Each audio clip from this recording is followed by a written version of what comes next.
అంగన్వాడీ వ్యవస్థను సంస్థాగతంగా ప్రభుత్వం ఆధీనంలోకి తీసుకొని స్కీమ్ వర్కర్లు కాకుండా ప్రభుత్వ ఉద్యోగులుగా గుర్తించాలని సిఐటియు జిల్లా ఉపాధ్యక్షులు ఎండి సలీం, జిల్లా సహాయ కార్యదర్శి దండంపల్లి సత్తయ్య, జిల్లా కమిటీ సభ్యులు అద్దంకి నరసింహాలు ప్రభుత్వాన్ని డిమాండ్ చేశారు.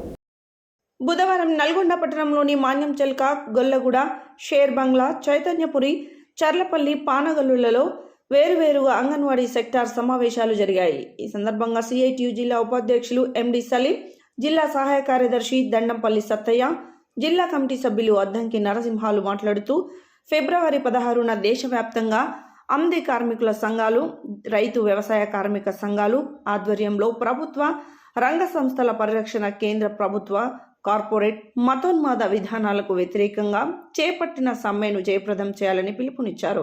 సమ్మె జయప్రదం కోసం సూపర్వైజర్లకు సమ్మె నోటీసులు ఇవ్వడం, సంతకాల సేకరణ, కరపత్రాల పంపిణీ విస్తృతంగా చేపట్టడం జరిగిందని అన్నారు.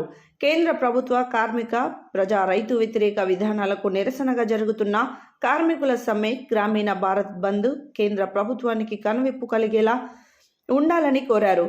పట్టణంలో వేరువేరు చోట్ల పేదలకు అందుబాటులో ఉండే విధంగా ఉన్న అంగన్వాడీ సెంటర్లను 4 లేదా 5 సెంటర్లు ఒకచోట కలిపి నిర్వహించాలని చేస్తున్న ప్రభుత్వ ఆలోచన పేదలకు పౌష్టికాహారం అందకుండా పరోక్షంగా అంగన్వాడీ కేంద్రాలను మూసివేయాలని కుట్ర ఉందని, అంగన్వాడీ కేంద్రాలను కలపొద్దని వారు డిమాండ్ చేశారు. వేరువేరుగా జరిగిన ఈ కార్యక్రమాలలో పాదూరి లక్ష్మి, మణిరూప, రేణుక, జ్యోతి, యాదమ్మ, ప్రకృతాంబ, సునంద, సముద్రమ్మ, సరస్వతి, సునీత, రాజేశ్వరి తదితరులు పాల్గొన్నారు.